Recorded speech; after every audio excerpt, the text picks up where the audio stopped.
₹30,00,000 ஒரு பைக் வாங்கி அது இப்படி பர்ஃபார்மன்ஸ் பண்ணலைன்னா தாங்க நம்ம யோசிக்கணும். ஆமாம், BMW 1250 GS அட்வென்ச்சரில் ஒரு லெஜண்ட் சூப்பர் பைக்னா இது தான். யார் அப்படின்னா நம்ம திருவாரூர் பைக் ரைடர்ஸ் கிளப்பில் உள்ள ஒரு ரைடர், நம்ம ஃப்ரெண்டு, அவரோட பைக்கு தாங்க இது.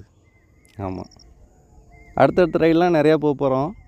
இன்ட்ரெஸ்ட் இருந்துச்சுன்னா நம்ம டீமில் ஜாயின் பண்ணுறதுக்கு அப்படியே ஒரு கமெண்ட்ஸ் போட்டு விடுங்க. அடுத்த ஸ்டெப் நாங்கள் உங்களை ஃபாலோ பண்ணிக்கிறோம். தேங்க்யூ. ஏற்கனவே நிறைய வீடியோஸ் போட்டிருக்கோம், அப்படியே ஷேர் பண்ணிவிடுங்க.